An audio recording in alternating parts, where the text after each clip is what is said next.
सास जी खाना खाने बैठी, वो जिस सास जी की मैंने बात करी उसकी सास जी खाना खाने बैठी। खिचड़ी, कढ़ी, सब्जी,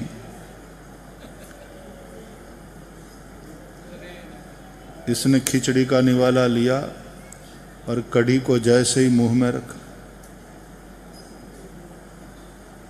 आग बबूला उठी, बहू इधर आओ।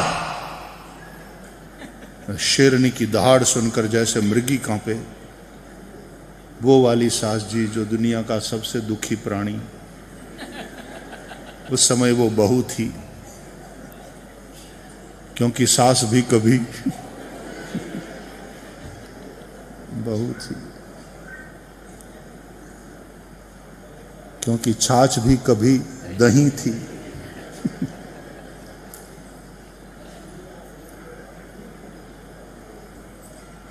कांपती हुई गई, डरती हुई, क्या हुआ माँ जी? बोले, माँ जी की बच्ची, ये कैसी कढ़ी बनाई है तूने, कितनी खारी है, ऐसे बनाया जाता है, तेरी माँ ने कुछ तुझे सिखाया ही नहीं, वगैरह। और इतना कुछ बोलती है। सास पुराण के सभी श्लोक यहां हम नहीं पढ़ सकते।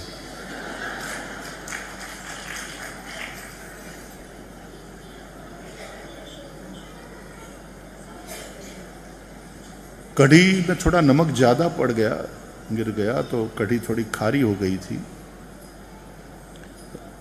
माँ जी अब ध्यान रखूंगी, क्षमा करो, ध्यान। आप छोड़ दो। छोड़ काहे को दे, इसमें शक्कर डाल। खारी थी फिर भी खाई तो सही, छोड़ी नहीं, भरपूर कढ़ी खा। दूसरे दिन फिर जिमाने के लिए बिठाया। अब की बार बहू ने सावधानी के साथ कढ़ी बनाया, चख भी लिया, सासू मां को परोसा।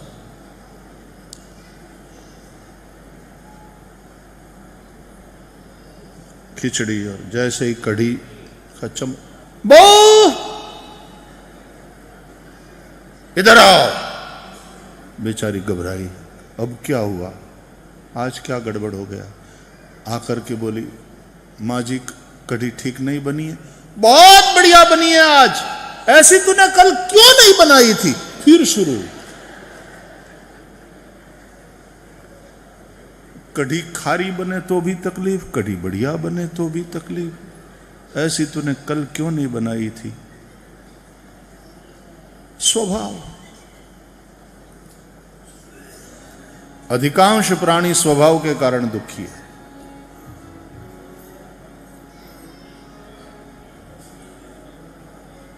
तो चंद्रवंश भगवान कृष्ण का प्रागट्य, सूर्य वंश में भगवान राम का प्रागट्य।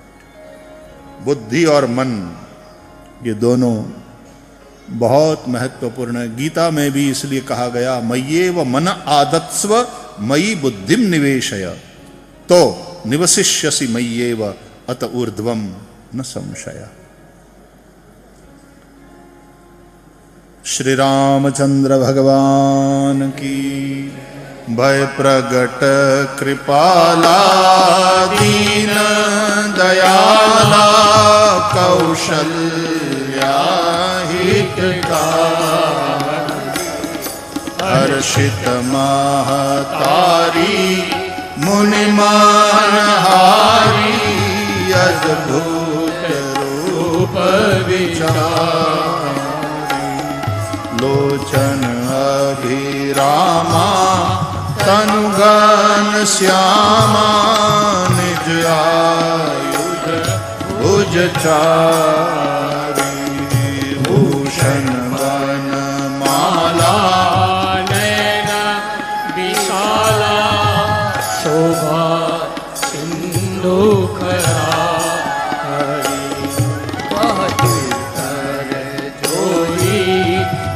स्तुति तोरी हे विधि करो अनंता माया गुण ज्ञानातीत अमाना वेद पुराण भनंता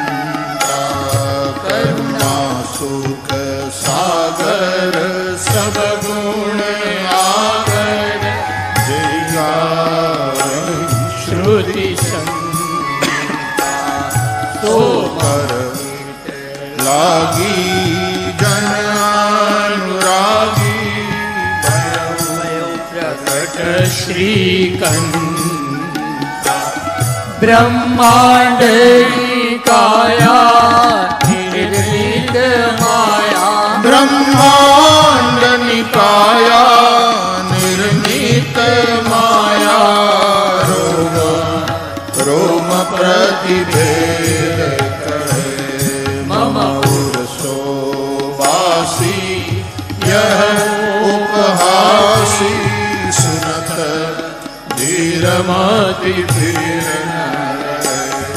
उपजा सब जाना प्रभु मुस्काना चरित बहुत विध कीन कही कथा सुहाई माथे उजाई यही प्रकार सुत प्रेम लहे माता पूजी बोली सोमती डोली माता पुनि बोली सोमती डोली तजहु तात यह रूपा की जैसी सुलीला अति प्रिय शीला यह सुख परमानु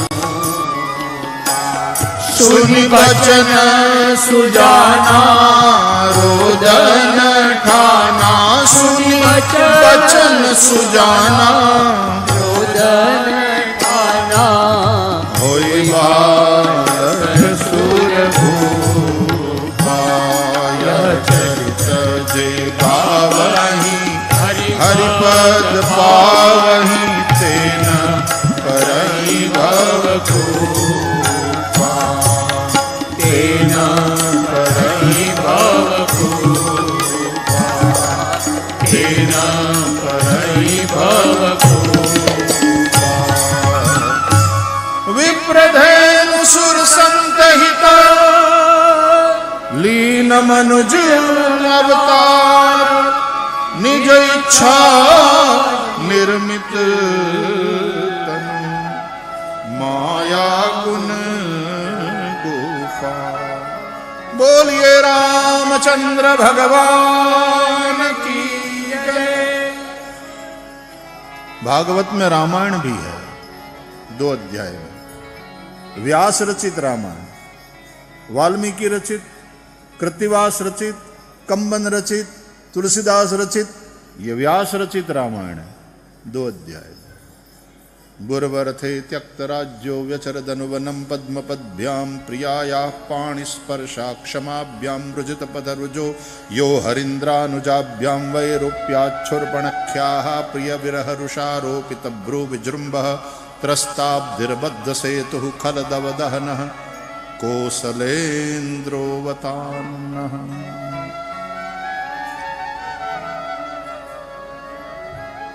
राम जी के पुत्र लव कुश के वंश का वर्णन, निमि राजा की कथा और निमि के वंश का वर्णन है 13 अध्याय में सूर्य वंश, और फिर 14वां अध्याय से 9वें स्कंद में चंद्र वंश का वर्णन है। चंद्रमा के बुध हुए, बुध को मनुपुत्री इला से पुरुरवा हुए, उसका उपाख्यान सुनाया। रुचिक ऋषि, उसके पुत्र जमदग्नि, जमदग्नि के पुत्र परशुराम जिन्होंने सहस्रार्जुन का वध किया, ये कथा सुनाया। विश्वामित्र के वंश का वर्णन, क्षत्र वृद्ध रजि रंभा आदि राजाओं के वंश का वर्णन 2 अध्याय में।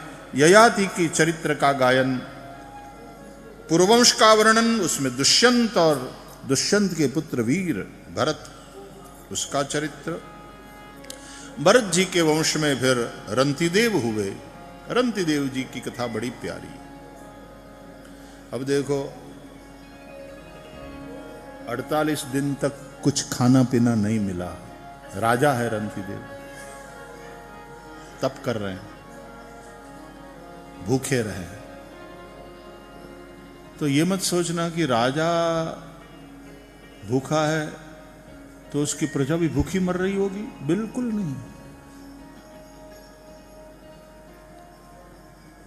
राजा ने बाहर जाकर वन में और अपना व्रत किया था, और प्रजा से कर के रूप में या दंड के रूप में जो राज्य की तिजोरी में धन जमा होता है, राजस्व तो वही है ना, कर के रूप में टैक्स एंड पेनल्टी, तो वो राज्य की तिजोरी में है, वो राज्य का है, मेरा नहीं है। राजा उसका उपयोग ही नहीं करते, सही अर्थों में सेवक बनकर के सेवा करने वाले। तो प्रजा तो सुखी है, लेकिन राजा 48 दिन तक खाना पीना नहीं मिला। 49वें दिन जब कुछ मिला खाने को, तो उसमें भी भगवान आ गए, अतिथि बन करके मांग लिया अन्न जल, दे दिया। इतने दिनों की भूख के बाद आज कुछ मिला था खाने को, वो भी अतिथि ने मांग लिया, दे दिया, खिला दिया। पाओ भगवान, आप पाओ। तो अब प्रभु प्रसन्न हो गए, प्रकट हो गए। वाह राजा, वाह तुम्हारा त्याग, बहुत प्रसन्न हो, मांग लो, क्या दूं? तो रंती देव ने कहा, नारायण ऐसी कृपा करो, मैं सबके हृदय में बसूं, सबके हृदय में रहूं। भगवान ने कहा, सबके हृदय में तो मैं हूं ही हूं, तुमको क्यों रहना? बोले, आप रहते हो ना नारायण, वो तो साक्षी बन करके रहते हो।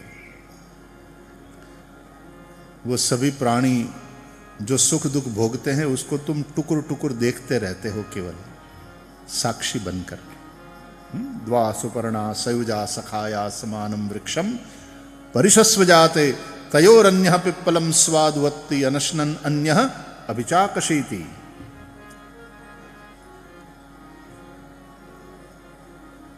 तो तुम क्यों रहना चाहते हो?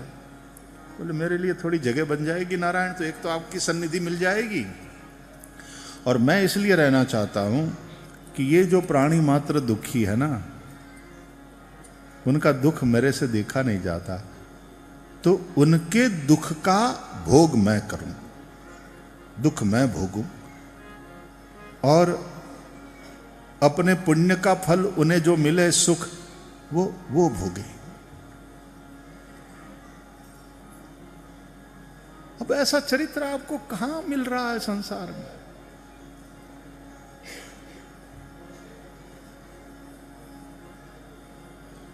न त्वहम कामये राज्यम न स्वर्गम न पुनर्भवम न अपुनर्भवम कामये दुख तप्तानाम प्राणिनाम आर्तिनाशनम। स्वर्ग नहीं चाहिए, राज्य नहीं चाहिए, मोक्ष नहीं चाहिए। ये संसार के प्राणी जो दुखी हो रहे हैं, उनका दुख दूर होए, वे सभी सुखी हुए। ऐसे चरित्र इस देश में हुए हैं, और राजा है तो वास्तव में राजा का यही धर्म है कि प्रजा सुखी रहे, प्रजा का कोई कष्ट हो तो वो हमको मिले।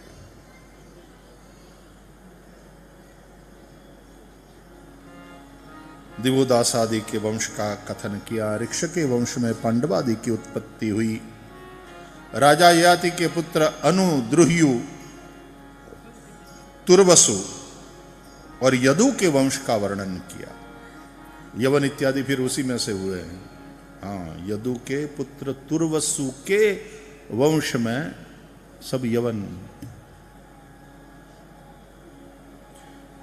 और ययाति के पुत्र यदु जो कि बड़े धर्मशील है, उसके वंश में आगे चल के शूरसेन हुए, शूरसेन के वसुदेव हुए, वसुदेव जी का विवाह देवकी जी के साथ हुआ और देवकी जी से 8 पुत्र और 1 पुत्री, 8वें पुत्र के रूप में साक्षात भगवान श्री कृष्ण का प्रागट्य हुआ। ये संकेत करके संक्षेप में कृष्ण लीला का गायन करने लगे सुखदेव जी। तो राजा परीक्षित ने कहा, महाराज महाराज महाराज महाराज भगवान क्षमा, प्रभु प्रभु रुकिए रुकिए, आप स्पीड में भागे जा रहे हैं। अब संक्षेप में नहीं, अब तो मेरे इष्टदेव की कथा आई, अब विस्तार से सुनाइए भगवान के प्रागट्य की कथा। कथितो वंश विस्तारो भवता सोम सूर्ययोः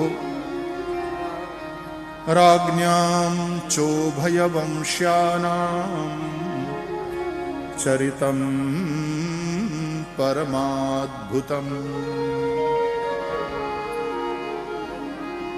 यदोश्च धर्मशीलस्य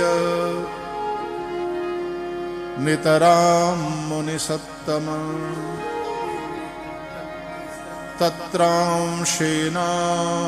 तत्रांशेनावतीर्णस्य विष्णोर्वीर्याणि शंसनः।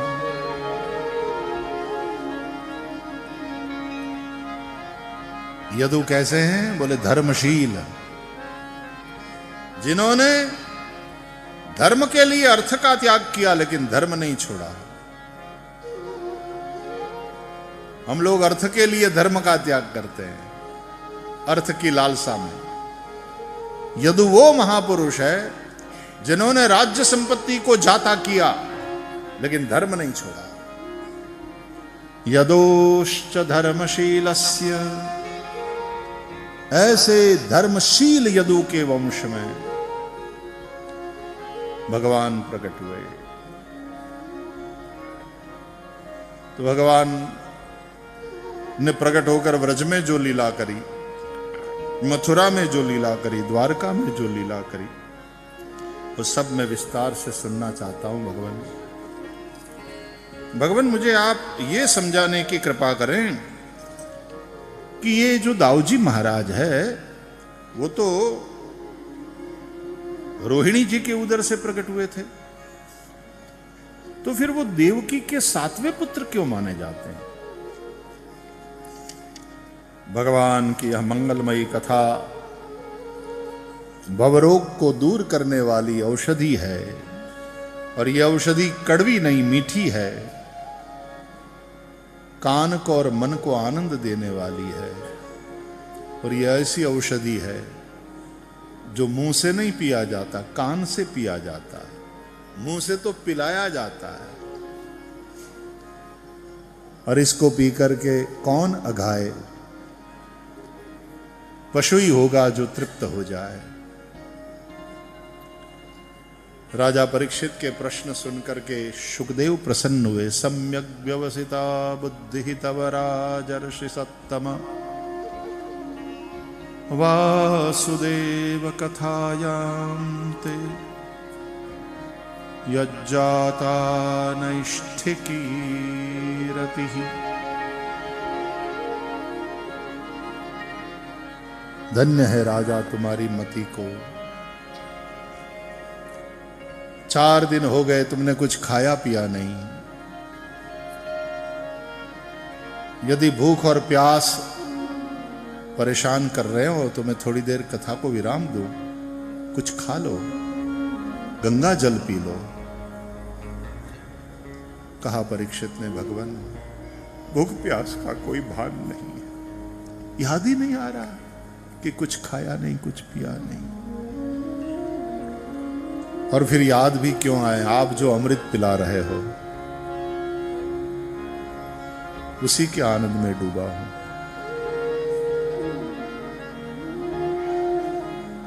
शुकदेव बड़े प्रसन्न हुए। वासुदेव कथा प्रश्न पुरुषान् स्त्रीन् पुनाति वक्तारम् पृच्छकं श्रोत्रिन् तत्पादसलिलं यथा